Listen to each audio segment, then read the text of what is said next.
બોલો રામચંદ્ર ભગવાન કી જય, દ્વારિકાધીશ કી જય, ઓમકારેશ્વર મહાદેવ કી જય, સદગુરુદેવ કી જય. ઓમ નમઃ પાર્વતી પતયે હર હર મહાદેવ. ગઈકાલે આપણે જોયું હિરણ્યકશ્યપનો વધ. એમના પુત્ર પ્રહલાદ ઉત્તમ કોટીના ભાગવત ભક્ત. પ્રભુએ હિરણાક્ષનો વધ કર્યો. મનુષ્યના દુઃખનું કારણ છે અભિમાન. શરીર એ ઘર છે અને શરીરની અંદર જીભ એ ઉમરો છે. એ અંદર ન કહેવાય અને બહાર પણ ન કહેવાય. અભિમાનને મારવો હોય તો જીભ ઉપર પ્રભુના નામને પધરાવો, ઠાકોરજીનું નામ પધરાવો.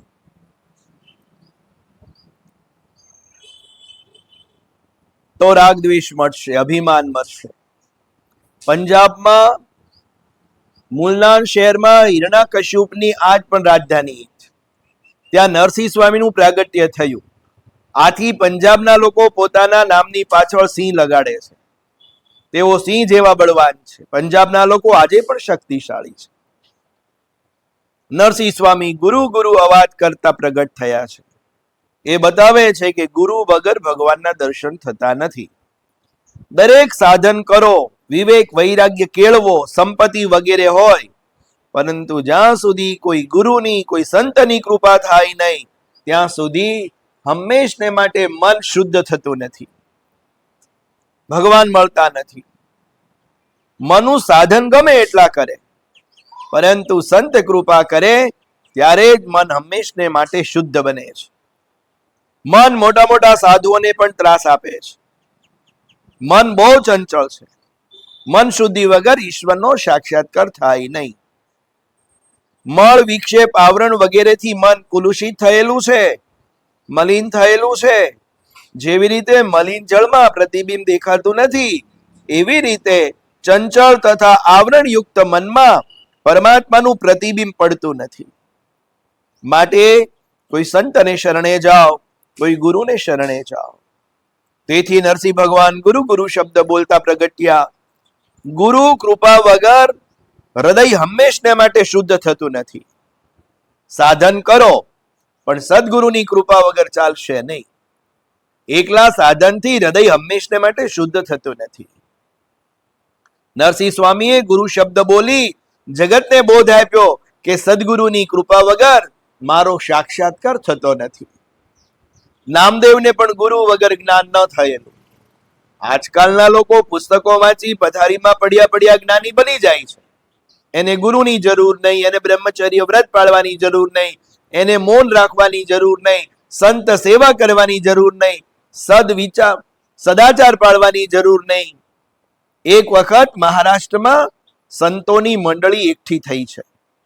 મુક્તાબાએ ગોરા કુંભારને ભક્ત મંડળીના ભક્તો સંતોની પરીક્ષા કરવા કહ્યું છે કે તમે આ સંતો અને ભક્તોની પરીક્ષા કરી લ્યો. નામદેવને અભિમાન થયેલું, ભગવાન મારી સાથે વાતો કરે છે, હું ભગવાનનો લાડીલો ભક્ત છું. ગોરો કુંભાર આજે પરીક્ષા કરવા નીકળ્યા છે. તે બધાને માથે એક એક ટપલી મારે છે. નામદેવના માથા ઉપર પણ ટપલી મારી. નામદેવ બોલ્યા નહીં, પણ થોડુંક મોઢું બગાડ્યું. ત્યારે ગોરા કુંભાર કહે છે કે બધાની હાંડલી પાકી ગઈ છે, પણ આ નામદેવની હાંડલી કાચી છે. નામદેવને અભિમાન હતું, કુંભારના હાંડલા પારખવાની રીતે કઈ અમારી પરીક્ષા થાય? એટલે ગોરા કુંભારે બધાના માથામાં ટપલી મારતા એને સેજ મોઢું બગાડ્યું. મોઢું બગડ્યું, બીજા કોઈ ભક્તોનું મોઢું બગડેલું નહીં. ગોરા કાકાએ જાહેર કર્યું કે બધાના હાંડલા પાકા છે, પણ આ એક નામદેવનું હાંડલું કાચું છે. નામદેવ કહે, તમારું હાંડલું પાક્યું નથી, તમને શિક્ષણની જરૂર છે. તે નામદેવજી તે પછી વિઠ્ઠલનાથજી પાસે આવ્યા અને સર્વ હકીકત કહી. વિઠ્ઠલનાથજીએ કીધું કે મુક્તાબાઈ અને ગોરા કુંભાર જો કહેતા હોય કે તમારું હાંડલું કાચું, તો તમારું હાંડલું કાચું કહેવાય. નામદેવ તને હજુ વ્યાપક બ્રહ્મનો અનુભવ થયો નથી, કારણ કે તે હજુ સદગુરુ કર્યા નથી. એ માટે મંગળ વેઢામાં મારા એક ભક્ત વિસોબા ખેચર રહે છે. તમે એની પાસે જાઓ, એ તમને જ્ઞાન આપશે. તે પછી નામદેવ વિસોબા ખેચરને ત્યાં ગયા. જઈને જોયું તો વિસોબા ખેચર શિવજીના શિવલિંગ ઉપર પગ મૂકીને સૂતા છે. વિસોબાને જાણ થઈ ગઈ એટલે એમને ખબર પડી ગઈ કે નામદેવ આવી રહ્યા છે. તેથી એને શિક્ષણ આપવા આવી રીતે પોતાના બંને પગ શિવલિંગ ઉપર રાખી અને સૂતા હતા. નામદેવે આ દ્રશ્ય જોયું. નામદેવને થયું, આવો પુરુષ જે ભગવાનની અમાન્યાય પણ રાખતો નથી, તે મને શું શિક્ષણ આપવાનો છે? નામદેવે વિસોબાને એમના પગ શિવલિંગ ઉપરથી લઈ લેવા કહ્યું. ત્યારે વિસોબા ખેચર નામદેવજીને કહે છે કે તું જ મારા પગ શિવલિંગ ઉપરથી લઈને એવી જગ્યાએ મૂક કે જ્યાં કોઈ શિવલિંગ ન હોય. નામદેવ જ્યાં પગ મૂકવા જાય ત્યાં શિવલિંગ પ્રગટ થાય, જ્યાં પગ મૂકવા જાય ત્યાં શિવલિંગ પ્રગટ થાય. આખું મંદિર શિવલિંગથી ભરાઈ ગયો છે. નામદેવને ભારે આશ્ચર્ય થયું. અરે આ શું? એટલે વિસોબાએ નામદેવને કહ્યું કે ગોરા કાકાએ કહ્યું કે તારું આંડલું કાચું એટલે કાચું, તને હજુ સર્વ જગ્યાએ ઈશ્વરના દર્શન થતા નથી. વિશ્વમાં સર્વ જગ્યાએ સૂક્ષ્મ રીતે પરમાત્મા રહેલા છે. તે વિઠોબા ઈશ્વરને તું સર્વમાં નિહાળ છે. ભક્તિને જ્ઞાનનો સાથ મળ્યો એટલે નામદેવને સર્વ જગ્યાએ વિઠોબા દેખાવા લાગ્યા. નામદેવ ત્યાંથી પાછા ફર્યા. રસ્તામાં જમવા માટેની તૈયારી કરી. એક ઝાડ નીચે જમવા બેઠા. એમાં એક કૂતરો આવીને રોટલો લઈને ભાગ્યો. આજે નામદેવને એ કૂતરામાં પણ વિઠ્ઠલનાથ ભગવાન દેખાય છે. અને વિઠ્ઠલનાથ ભગવાન રોટલી લઈને જાય છે એટલે નામદેવ ઘીની કટોરી લઈને પાછળ દોડે કે મહારાજ ઘી ચોપડી દઉં, તમને આ સૂકી રોટલી ગળામાં વાગશે. ગુરુ પોતે જો સંસારના વિષયમાં ફસેલા હોય તો તે તમને સંસાર બંધનમાંથી કેવી રીતે છોડાવી શકે? ગુરુ જ બંધનમાં બંધાયેલા હોય સંસારના, તો એ પછી આ સંસારના બંધન કેમ છોડાવી શકે આપણને? ઈશ્વર સર્વત્ર છે એમ જો મનુષ્ય માનવા લાગે તો પછી પાપ કરવાની કોઈ જગ્યા રહે નહીં. ઈશ્વર વ્યાપક છે એવો અનુભવ થાય તો પછી પાપ કરવાનો પ્રસંગ જ આવે નહીં. ઈશ્વર વ્યાપક છે એવો સતત અનુભવ કરે એને પાપ કરવાની કોઈ જગ્યા જ મળતી નથી. હિરણ્યકશ્યપનો સંહાર થયો, તેમ છતાં નરસિંહ સ્વામીનો ક્રોધ શાંત થતો નથી. એટલો ભયંકર ક્રોધ વ્યાપ્યો તો ભગવાનનો કે પોતાના બંને હાથથી આ હિરણ્યકશ્યપને ચીરી નાખ્યો છે. અને પછી ભગવાનનો આ પ્રગટ થયેલો ક્રોધ કોઈ પણ રીતે શાંત થતો નથી. નરસિંહ સ્વામીનું ઉગ્ર સ્વરૂપ જોઈ, નરસિંહ સ્વામીનું ઉગ્ર રૂપ જોઈ ત્રણેય લોકો ભયભીત થયા. એમની પાસે જવાની કોઈની હિંમત ચાલતી નથી. બ્રહ્માજીએ ભગવાનની સ્તુતિ કરી, પ્રભુ શાંત થાવ, શાંત થાવ, શાંત થાવ. પણ આજે સાંભળે કોણ? અને ત્યારે બ્રહ્માએ લક્ષ્મીજીને કીધું કે માતાજી તમે પ્રભુની પાસે જાઓ તો પ્રભુ શાંત થાય. નરસિંહ સ્વામીનો ક્રોધ શાંત કરવા દેવોએ લક્ષ્મીજીને નરસિંહ ભગવાન પાસે મોકલ્યા. લક્ષ્મીજીને તો એમ હતું કે એ મારા ઘરવાળા છે એટલે હું જઈશ એટલે તે શાંત થઈ જશે. આજે અભિમાનથી લક્ષ્મી આવ્યા. જો દીન થઈને આવ્યા હોત તો પ્રભુ એનો સ્વીકાર કરત, પણ આજે લક્ષ્મીજી અભિમાની બનીને આવ્યા છે અને એટલે આજે નારાયણ ભગવાન લક્ષ્મીને ઓળખતા નથી. તે પછી બ્રહ્માએ પ્રહલાદજીને કીધું કે બેટા, તારા પિતા ઉપર ક્રોધાયમાન થયેલા ભગવાનને હવે તું જ જઈને શાંત કર. ભગવાન આજે તારા કાજે પ્રગટ થયા છે, માટે તું એના શરણે જા, ભગવાનને પ્રાર્થના કર તો મારા પ્રભુ શાંત થઈ જશે. એ પછી પ્રહલાદજી ભગવાન પાસે ગયા, બે હાથ જોડ્યા, ચરણમાં સાષ્ટાંગ દંડવત પ્રણામ કર્યા. પ્રહલાદને જોતા આજે હૃદયમાં આનંદ સમાતો નથી. પ્રહલાદને ઉઠાવી ભગવાને ગોદમાં લીધો અને વાત્સલ્ય ભાવે એ પ્રહલાદને પ્રભુ ચાંટવા લાગ્યા છે. પ્રહલાદની જેમ ભગવાનની ગોદમાં જે બિરાજે એને કાળ કંઈ કરી શકે નહીં. પરમાત્માને પ્રસન્ન કરવા માટે શુદ્ધ પ્રેમની જરૂર છે. જ્ઞાન વગેરેની મહત્તા ઓછી છે. શબ્દ જ્ઞાનની જરૂર નથી. અનેક વાર શબ્દ જ્ઞાન પ્રભુના ભજનમાં વિઘ્ન કરનારું થાય છે. બીજાની ભૂલોને ઢાંકવા તમે જ્ઞાની બન્યા છો, નહીં કે બીજાની ભૂલોને પ્રગટ કરવા. આપણે જે જ્ઞાની થયા છીએ એ બીજાના દોષને જાહેર કરવા માટે નહીં. એટલે ભગવાને આપણને જ્ઞાની નથી બનાવ્યા. બીજાની ભૂલો ઢાંકવા તમને જ્ઞાની બનાવ્યા છે. બીજાની ભૂલો ખુલ્લી કરવા માટે નહીં. પ્રેમ ભક્તિ વગરનું જ્ઞાન નકામું છે. હિરણાકશ્યપુ જેવા માટે ભગવાન ભયંકર અને ક્રૂર બન્યા, અને એ જ પરમાત્મા આજે પ્રહલાદ માટે કમળથી પણ કોમળ બન્યા છે. ભગવાને પ્રહલાદને ગોદમાં લીધા છે અને એવા લાડ કરે છે. વિષ્ણુ સહસ્ત્ર નામમાં પણ ભગવાનને ભયરૂપ અને ભયકારક સાથોસાથ ભયનો નાશ કરવા વાળા પણ કયા છે. ભગવાન દુષ્ટોને માટે ભયકારક અને ભયરૂપ છે, જ્યારે ભક્તોને માટે ભયનું હરણ કરવા વાળા છે. નરસિંહ સ્વામી પ્રહલાદજીને કહે છે કે બેટા, તારા પિતાએ તને બહુ ત્રાસ આપ્યો, મને આવતા મોડું થયું છે, એ માટે આજ હું તારી પાસે માફી માંગુ છું. પ્રહલાદની ભક્તિ કેટલી અદ્ભુત, કેટલી દિવ્ય કે આજે પરમાત્મા પ્રહલાદજી પાસે માફી માંગે છે.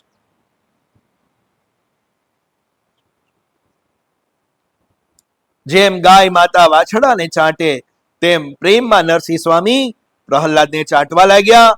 જેમ જેમ ચાટે છે તેમ તેમ ક્રોધ ઓછો થતો જાય છે. પ્રહલાદજી એ પૂર્ણ સત્વગુણ છે. હિરણાકશ્યપુ એ તમોગુણ છે. તમોગુણ અને સત્વગુણ આ બંનેનું આ યુદ્ધ છે. તેમાં ભગવાન પ્રહલાદનો એટલે કે સત્વગુણનો પક્ષ કરે છે. શુદ્ધ સત્વગુણથી તમોગુણનો નાશ થાય. પ્રહલાદજીનું વચન સત્ય કરવા માટે અને જગતમાં પોતે સર્વત્ર વ્યાપેલા છે એવી પોતાની સર્વવ્યાપકતા સિદ્ધ કરવા સ્તંભમાંથી ભગવાન નરસિંહ સ્વામી પ્રગટ થયા. ઈશ્વર સર્વ વ્યાપક છે એમ બધા જાણે છે, પણ અનુભવે છે કોણ? કોઈક મહાપુરુષ જ એ અનુભવ કરી શકે છે. ઈશ્વરના વ્યાપક સ્વરૂપનો અનુભવ કરો તો ઘર વૈકુંઠ બની જશે. એ ઘરમાં ઝઘડો થાય નહીં, એનાથી પાપ થાય નહીં. વ્યાપક એટલે સર્વમાં રહેલા. જેવી રીતે દૂધના કણકણમાં માખણ રહેલું છે પણ નરી આંખે દેખાતું નથી. દૂધમાં તમને સીધું કોઈ કહે કે આમાં શું છે તો આપણે કહીએ એકલું દૂધ જ છે, પણ દૂધના દરેક કણમાં માખણ સમાયેલું છે. એ આપણે જોઈ નથી શકતા, પણ જો એને મેળવવામાં આવે, એનું મંથન કરવામાં આવે તો પછી એ દૂધના કણકણમાંથી માખણ છૂટું પડી જાય છે. એટલે પરમાત્મા સર્વવ્યાપક છે, સર્વમાં બિરાજેલા છે એવું મનુ સમજે તો જીવનમાં દિવ્યતા આવે. સર્વમાં ઈશ્વર છે એમ માનો ત્યારે જીવનમાં દિવ્યતા આવશે. સર્વમાં ભગવાનને નિહાળો. માતૃદેવો ભવ, પિતૃદેવો ભવ અને અંતમાં પરસ્પર દેવો ભવ. પરસ્પરમાં ઈશ્વરને જુઓ. લોકો એકબીજાને મળે ત્યારે સામસામા રામ રામ રામ રામ કરતા હોય છે. એ શા માટે? કે મારામાં જે રામ છે એ તમારામાં રામ છે. ત્યારે સામાવાળો એમ પાછો એને રામ રામ કરે કે મારામાં જે રામ છે પણ તમારામાં રામ બિરાજી રહ્યા છે. પ્રત્યેક જળ પદાર્થમાં મનુષ્ય ઈશ્વરને જુએ તો એનાથી પાપ થાય નહીં. વરકન્યા જ્યારે આપણે ત્યાં લગ્ન કરીને આવે ત્યારે વરકન્યાને લક્ષ્મીના ભાવથી પૂજન કરવામાં આવે. કન્યા એ લક્ષ્મી છે અને વર એ નારાયણ છે. આજે મારા ઘેર લક્ષ્મી નારાયણ આવ્યા છે એ ભાવે એની આરતી કરવામાં આવે છે. આ ભાવ જો કાયમ ટકે તો ઘર વૈકુંઠ બની જાય. સર્વમાં ઈશ્વરનો અનુભવ કરવાથી લાભ છે. સર્વમાં ઈશ્વરનો અનુભવ કરે એના મનમાં વિકાર વાસના જાગે નહીં. ઈશ્વર એવી વસ્તુ નથી કે તે એક જ ઠેકાણે રહી શકે. ઈશ્વર સર્વવ્યાપક છે, સર્વત્ર છે. પરંતુ ઈશ્વર સર્વવ્યાપક છે એ જાણવાથી વિશેષ લાભ નથી, પણ ઈશ્વર સર્વમાં રહેલા છે એમ માનીને જો વ્યવહાર કરવામાં આવે તો જીવને લાભ થાય. તમે ભગવાનને ચંદન પુષ્પ અર્પણ કરો એટલામાં જ ભક્તિ પરિપૂર્ણ થઈ નથી જતી. ભક્તિ એટલે શું? સર્વમાં ભાગવત ભાવ રાખવો એ ભક્તિ છે. જે મૂર્તિમાં તમે ભાગવત ભાવ રાખો છો તે ભગવાન સર્વત્ર બિરાજેલા છે. ઈશ્વર સર્વમાં બિરાજેલા છે એવો જે અનુભવ કરે એનું જીવન ધન્ય બને. એવો અનુભવ કરવાથી પાપ થઈ શકે નહીં. તમે આજથી નિશ્ચય કરો, મારે પ્રત્યેક વ્યવહાર ભક્તિમય બનાવવો છે. વ્યવહાર જેનો અતિ શુદ્ધ થાય એ જ વ્યવહાર ભક્તિરૂપ બને. શુદ્ધ વ્યવહારને ભક્તિ કહે છે. જેના વ્યવહારમાં દંભ હોય, અભિમાન હોય, એનો વ્યવહાર શુદ્ધ નથી હોતો. એનો વ્યવહાર શુદ્ધ નથી, એને ક્યારેય ભક્તિનો આનંદ આવતો નથી. વ્યવહારની શુદ્ધિ ઈશ્વર સર્વમાં છે એનો અનુભવ કર્યા વગર થશે નહીં. હું જે પણ કંઈ કરું છું એ મારા ઠાકોરજી બધું જુએ છે.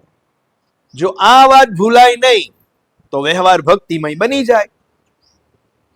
એમ માનો કોઈ પણ વ્યવહાર એવો નથી કે જેમાં બોધ ન હોય.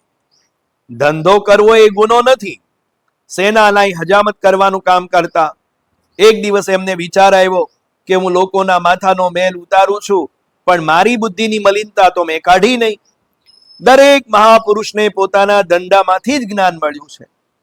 મહાન જ્ઞાની જાંજલી ઋષિને પોતાના જ્ઞાનનું અભિમાન થયું. ત્યાં આકાશવાણી સંભળાણી કે તમે તુલાધાર વેશ્યને જઈને મળો. જાંજલી ઋષિ તુલાધાર વેશ્યને ઘેર ગયા. વાત કરતા તે જ્ઞાની છે એવું જણાણું. ઋષિએ તુલાધારને પૂછ્યું કે તમને આવું જ્ઞાન કેમ પ્રગટ થયું? તુલાધારે કીધું કે મારા માતા પિતા અને બ્રાહ્મણ ગુરુ છે, પણ વધારે જ્ઞાન તો મને મારા ધંધામાંથી જ મળ્યું છે. મારો ધંધો એ જ મારો ગુરુ છે. મહેનત પ્રમાણે હું નફો લઉં છું. વેશ્ય નફો લે તો એ પોતાના કુટુંબનું ભરણ પોષણ થાય એટલો લે. નફો લેવો એ ગુનો નથી, પણ ગેરવ્યાજબી નફો લેવો તે ગુનો છે. ત્રાજવાની દાંડી સમતોલ રાખવી પડે છે, તેમ હું મારી બુદ્ધિ અને મનને હંમેશા સમતોલ રાખું છું. વેપાર એ પણ મુક્તિ છે. એવું નહીં માનતા કે ભક્તિ મંદિરમાં જ થઈ શકે. ભક્તિ સર્વત્ર થઈ શકે. ઈશ્વરથી જુદા ન પડો, અલગ ન થાવ અને પ્રત્યેક વ્યવહાર કરો તો પ્રત્યેક વ્યવહાર ભક્તિ સ્વરૂપ બને છે. ઈશ્વરથી જુદા ન પડો એ જ ભક્તિ છે. ઈશ્વર વ્યાપક છે એનો અનુભવ કરજો.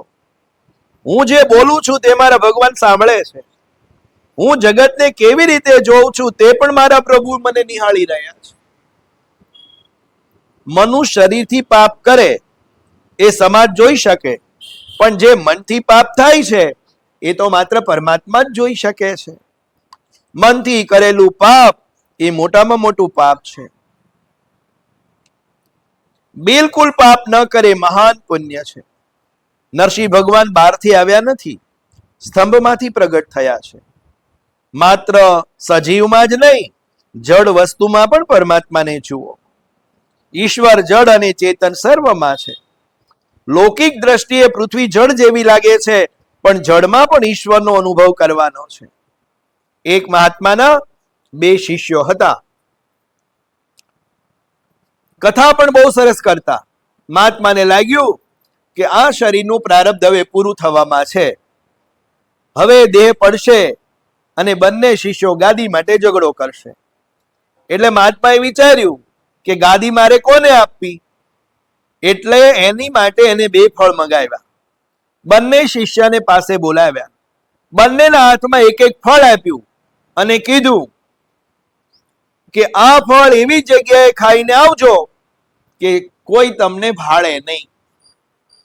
એવી જગ્યાએ ખાઈને આવજો કે તમને ફળ કાથા કોઈ જુએ નહીં. એકે વિચાર્યું કે ઓરડો બંધ કરી ફળ ખાઈ લેશું. બંધ ઓરડામાં કોણ ભાળવાનું છે? તે બંધ ઓરડો કરીને ફળ ખાઈ આવ્યો. બીજાએ જ્ઞાન પચાવેલું હતું. જ્ઞાન પરોપદેશ માટે નથી, જ્ઞાન આત્મસંતોષ માટે છે. બીજાને તો તે જ્યાં જાય ત્યાં ઈશ્વર દેખાય. ગુરુ મહારાજે કીધું છે કોઈ ભાળે નહીં ત્યાં જઈને ખાવાનું. હવે આ જે શિષ્ય હતો એને જ્ઞાન પચાવ્યું હતું. એ તો જ્યાં જાય ત્યાં એને દેખાય ભગવાન, કે મને ભગવાન તો જોઈ રહ્યા છે. જ્યાં જાય ત્યાં ભગવાન તો સર્વત્ર છે, ઈશ્વર તો સર્વવ્યાપક છે, એવું વેદમાં સ્પષ્ટ લખ્યું છે. પરમાત્મા વિશ્વ તો સુખ છે, તે આખો દિવસ ફર્યો, એવી એક પણ જગ્યા મળી નહીં કે જ્યાં પરમાત્મા ન જોતા હોય. એ ફળ ખાધા વિનાનો પાછો આવ્યો. ગુરુજીએ નક્કી કર્યું આ બીજો ચેલો લાયક છે. પહેલો કથા તો કરે છે પણ ઈશ્વરના વ્યાપક સ્વરૂપની સમજ્યો નથી. કથા કરવી સહેલી છે પણ ઈશ્વરમાં સર્વમાં, કથા કરવી સહેલી છે પણ ઈશ્વર બધામાં છે એમ સમજીને વ્યવહાર કરવો એ બહુ કઠણ છે. પ્રહલાદજીની દ્રઢ નિષ્ઠા છે કે ઈશ્વર સર્વમાં છે. અનેકમાં એક વસ્તુના દર્શન કરે ભક્તિ, સર્વમાં એક તત્વને નિહાળે એનું નામ જ્ઞાન. જ્ઞાની એક વસ્તુમાં અનેકનો લય કરે. એકમાં અનેકનો લય કરો, આ વેદાંતની પ્રક્રિયા છે. હનુમાનજીએ સીતાજીને રામની મુદ્રિકા આપી. માતાજીને મુદ્રિકામાં પણ રામ દર્શન થાય છે. એક પરમાત્મા સત્ય છે અને એ અનેકમાં રહેલા છે. અનેકમાં એક વસ્તુ જુએ એ ભક્તિ, અનેકમાં એક વસ્તુને જુએ એ ભક્તિ, એકમાં અનેકને જોવું એ જ્ઞાન. શરીર હોય, શરીરમાં આત્મા પ્રાણ ન હોય તો શરીરની શું કિંમત છે? જ્ઞાનીઓ બાહ્ય રૂપ રંગને જોતા નથી, પરંતુ બાહ્ય રૂપ રંગ જેનાથી સુંદર લાગે છે એ ઈશ્વરનું ચિંતન કરે છે. જ્ઞાની લોકો આ શરીર જેનાથી સુંદર લાગે છે તે પરમાત્માનું ચિંતન કરે છે. ભગવાન શંકરાચાર્ય સ્વામીએ દુઃખથી કીધું છે કે લોકો માંસની મીસાશા કરે છે પરંતુ આત્માની મીસાશા કોઈ કરતું નથી.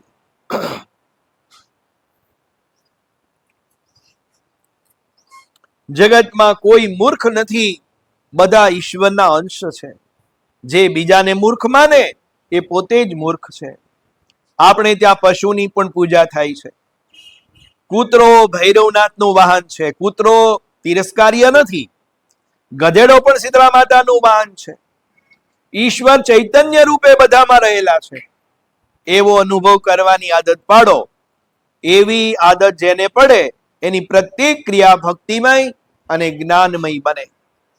નરસિંહ સ્વામી પ્રગટ થયા ત્યારે ગુરુ શબ્દ બોલ્યા. ઈશ્વર સર્વત્ર છે એ વાત સાચી, પરંતુ ગુરુ આંખ નહીં આપે ત્યાં સુધી ઈશ્વર દર્શન નહીં થાય. સ્વતંત્ર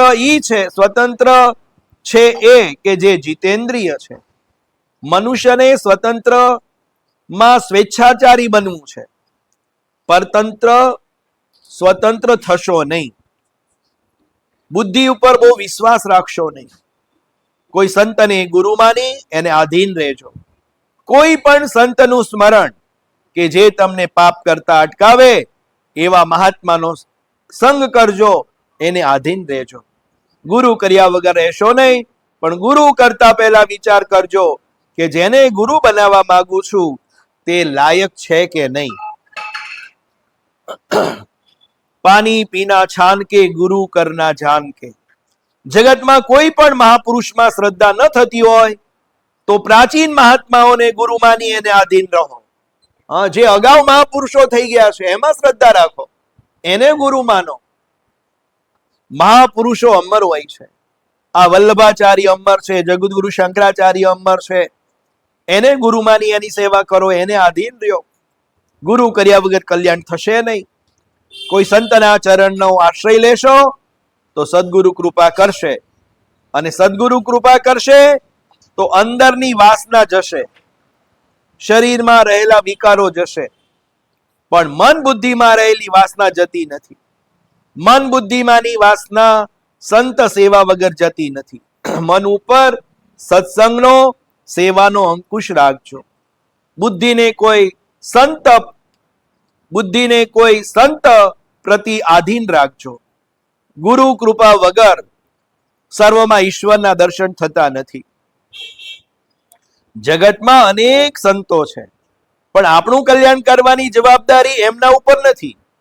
પણ કોઈને જો તમે ગુરુ બનાવો તો એ આપણું કલ્યાણ કરવાની એને લાગણી થશે.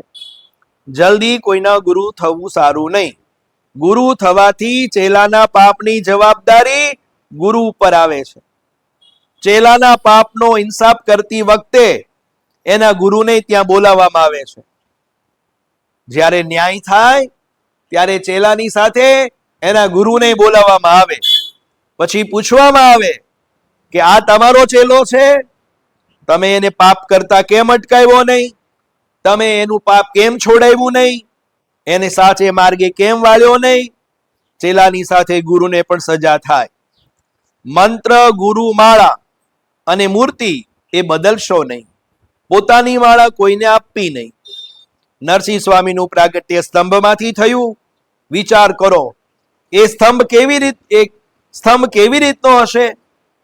થાંભલો પોલો તો નથી, તો ઠાકુરજી અંદર કેવી રીતે બેઠા હશે? પરમાત્મા સૂક્ષ્મ રૂપે એમાં બિરાજમાન હતા. પ્રહલાદની ભક્તિથી એ સૂક્ષ્મમાંથી એ સ્થૂળ થયા છે. થાંભલામાં પરમાત્માનું સૂક્ષ્મ સ્વરૂપ હતું. પ્રહલાદનો પ્રેમ એવો હતો કે સૂક્ષ્મ સ્વરૂપ સ્થૂળ સ્વરૂપ બનીને બહાર આવ્યું. શિવજી બધાને સમજાવે છે.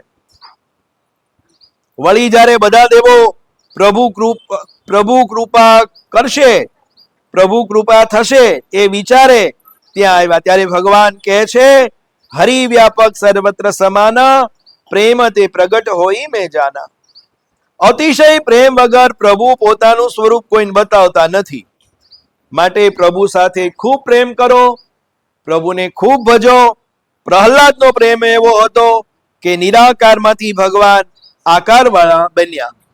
બુદ્ધિ સૂક્ષ્મ ન બને ત્યાં સુધી એ બુદ્ધિ ઈશ્વરનું ચિંતન કરતી નથી. પરમાત્મા પ્રેમને લીધે આકાર ધારણ કરે છે. પરમાત્મા સગુણ નિર્ગુણ બંને છે. નિર્ગુણ અને સગુણ તત્વ દ્રષ્ટિએ એક જ છે. નિર્ગુણ સગુણ બને છે. સ્થૂળ છે તે સૂક્ષ્મ પણ છે. ઈશ્વરમાં આ બધા ધર્મો માયાથી ભાસે છે એમ વેદાંતીઓ માને છે. વૈષ્ણવાચાર્ય માને છે કે વિશુદ્ધ પરમાત્માનો આશ્રય કરો. જે નરસિંહ સ્વામી હિરણ્યકશ્યપ માટે કઠોર બન્યા હતા, એ જ પ્રહલાદને ગોદમાં લઈ એની માટે કોમળ બન્યા હતા. જ્ઞાની પુરુષે સર્વમાં ભગવત દ્રષ્ટિ રાખવી જોઈએ. દ્રશ્ય પદાર્થમાંથી દ્રષ્ટિને હટાવી દ્રષ્ટામાં દ્રષ્ટિને સ્થિર કરો. દ્રશ્યમાંથી દ્રષ્ટિને હટાવો અને સર્વને જોનારા સર્વના સાક્ષી પરમાત્માના સ્વરૂપમાં દ્રષ્ટિને સ્થિર કરો. એક મહાત્મા હતા, એને જે કાંઈ દેખાય તે ઈશ્વરનું સ્વરૂપ દેખાય. એમની પાસે ગ્રહસ્થ આવ્યો. એણે કહ્યું કે મારે ઈશ્વરના દર્શન કરવા છે. મહાત્માએ કહ્યું, તમે પણ ઈશ્વર છો એમ માનો. ગ્રહસ્થ કહે છે કે હું ખાતરી આપું છું કે હું ઈશ્વર નથી. ત્યારે મહાત્મા કહે છે કે તમારે ઈશ્વરના દર્શન કરવા છે તો તમે ઈશ્વર નથી, તો તમારા સિવાય જે કંઈ દેખાય એ બધું જ ઈશ્વર છે એમ માનો. જગતમાં જે કંઈ દેખાય છે એમાં બધામાં ઈશ્વર દર્શન કરો એમ માનીને વ્યવહાર કરો. ગ્રહસ્થે એ ભાવ સ્વીકાર કર્યો. તેથી એનું પાપ અટકી ગયું. મારા વિના બધું ઈશ્વર છે એવી નિષ્ઠા રાખવાથી એનું પાપ અટકી ગયું. તેનો વ્યવહાર શુદ્ધ બન્યો. ફરીથી એ ગ્રસ્ત મહાત્મા પાસે આવ્યો. મહાત્માને કીધું કે સર્વમાં ઈશ્વર છે એવો અનુભવ કરવાથી મને શાંતિ મળી છે, પણ મને કોઈ વાર એવી શંકા થાય કે આ જે કંઈ દેખાય છે તે સર્વ ઈશ્વર નથી. ત્યારે મહાત્મા એને સમજાવે છે કે તને જે લાગે છે ને કે જે દેખાય છે તે સર્વ ઈશ્વર નથી, તારે ઈશ્વરના દર્શન કરવા હોય તો હવે જે કંઈ દેખાય છે તે ઈશ્વર નથી એમ માની સર્વનો મોહ છોડી દે. જે દેખાય છે એની સાથે પ્રેમ કરીશ નહીં. દ્રશ્ય વસ્તુ એ ઈશ્વર નથી. તું દ્રષ્ટા સાથે પ્રેમ કર. સંસારના દ્રશ્ય પદાર્થ સાથે પ્રેમ કરીશ નહીં, પણ દ્રશ્યના જે દ્રષ્ટા છે એની સાથે પ્રેમ કર. હવે જે નથી દેખાતું એ ઈશ્વર છે. હવે ઈશ્વર દ્રષ્ટા છે એમ માન. ઈશ્વર દ્રષ્ટા છે, તે દ્રશ્ય નથી. વેદાંત કહે છે ઈશ્વર સર્વનો દ્રષ્ટા છે, તે દ્રશ્ય નથી. ઈશ્વર દાસત્વનો આરોપ માયાથી થાય છે. સર્વમાં દ્રષ્ટામાં જે દ્રષ્ટિ સ્થિર કરે એને ભગવાન મળે. મહાત્માએ બે માર્ગ બતાવ્યા, જે બધું દેખાય છે તે ઈશ્વર, અને જે ન દેખાય તે ઈશ્વર. ઈશ્વર સર્વના દ્રષ્ટા છે. જે સર્વનો સાક્ષી છે એને કોણ સહેલાઈથી જાણી શકે? જેનામાં પૂર્ણ વૈરાગ્ય ન હોય એને જ્ઞાનનો અનુભવ થાય નહીં. જ્યારે સામાન્ય મનુષ્ય માટે ભક્તિ માર્ગ સહેલો છે. આ બધું જે કંઈ દેખાય છે તે વાસુદેવમય જગત, બધામાં ભગવાન છે. એ સામાન્ય માણસે આ દ્રષ્ટિ કેળવવી જોઈએ. વૈષ્ણવ તો માને છે કે સર્વ પદાર્થોમાં ઈશ્વર છે. એવું સમજીને વ્યવહાર કરીએ તો ભક્તિ માર્ગમાં સફળતા મળે. ઈશ્વરના કોઈ પણ સ્વરૂપમાં જ્યાં સુધી મનુષ્ય આસક્ત થશે નહીં ત્યાં સુધી ભક્તિ નહીં મળે. ભગવાન શિવ સમાધિમાં બેઠા હતા. સમાધિ એટલે શું? પોતે પોતાના સ્વરૂપને જોવું. તે કોઈ પણ માર્ગ નક્કી કરો, પ્રત્યેક દ્રશ્ય વિનાશી છે એમ માની એનો મોહ છોડી દ્રષ્ટા સાથે પ્રેમ કરો. આ વેદાંતનો સિદ્ધાંત. પ્રહલાદજી પછી તો સ્તુતિ કરે છે ભગવાનની. મોટા મોટા સિદ્ધ મહાત્માઓ અનેક વર્ષો સુધી તપસ્યા કરે છે, તેમ છતાં તેઓને પરમાત્માનો સાક્ષાત્કાર થતો નથી. આજે આપે મારા ઉપર બહુ મોટી કૃપા કરી છે. હે નાથ, આ રાક્ષસ કુળમાં જન્મેલા મારા જેવાને આપના દર્શન થયા. મને તો એવું લાગે છે કે તમને પ્રસન્ન કરવા માટે બહુ ભણવાની જરૂર નથી કે બહુ પૈસા કમાવાની પણ જરૂર નથી. જો પૈસાથી જ પરમેશ્વર મળતા હોત તો આ પૈસાદાર લોકો 10-15 લાખ ખર્ચીને ભગવાનને ખરીદી લે. બહુ ભણવાથી, બહુ જ્ઞાનથી ભગવાન મળતા નથી. જેનામાં બહુ જ્ઞાન હોય છે એ બીજાને છેતરતા, બીજા સાથે કપટ કરતા જરાય બીતા નથી. પરમાત્માને પ્રસન્ન કરવા માટે બહુ સંપત્તિની, બહુ ભણવાની કે બહુ ઊંચા કુળમાં જન્મ લેવાની પણ જરૂર નથી. કેવળ બ્રાહ્મણોને જ પરમાત્મા મળે એવું પણ નથી. પરમાત્માને પ્રસન્ન કરવા માટે હૃદયના શુદ્ધ પ્રેમની જરૂર છે.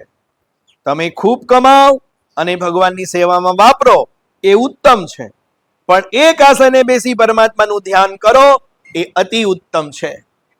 બહુ સંપત્તિથી ભગવાન મળતા નથી. કેટલીક વાર પૈસો ભગવત સેવામાં, ભગવત ભજનમાં વિઘ્ન રૂપ બને છે. બહુ જ્ઞાન થાય તો એ તર્ક કુતર્કમાં પડે છે. તે પછી ભગવાનની સેવા સ્મરણ બરાબર કરી શકતો નથી. જે બહુ જ્ઞાની થાય છે તે આરંભમાં જ કુતર્કો કરે છે. આરંભમાં શ્રદ્ધા રાખી સેવા સ્મરણ કર્યા વગર ચાલશે નહીં. બહુ ભણેલા બહુ કુતર્કો કરતા હોય, પહેલા ચમત્કાર બતાવો પછી અમે તમારા ઠાકોરજીને પ્રણામ કરીએ. બહુ ભણેલા લોકો બહુ કુતર્ક કરતા હોય છે. વ્યવહારમાં અંધશ્રદ્ધા રાખવી જ પડે. જેવી રીતે ડોક્ટરથી અનેક કેસ બગડી જાય, તેમ છતાં પણ ડોક્ટર સારું કરી દેશે એવી આપણે આશા રાખવી જ પડે છે. ડોક્ટરને કહો કે પહેલા ચમત્કાર બતાવો પછી હું તમારી દવા લઉં. ડોક્ટરમાં વિશ્વાસ ન રાખો તો ડોક્ટર દવા આપે નહીં. દવા પેટમાં ગયા વગર રોગ સારો થાય નહીં. તે પ્રમાણે સેવા માર્ગમાં પ્રથમ ખૂબ શ્રદ્ધા રાખવી પડે, પરમાર્થમાં ખૂબ શ્રદ્ધા રાખવી પડે. ભગવાન ક્યાં આરોગે છે, ઓછું કેમ થતું નથી?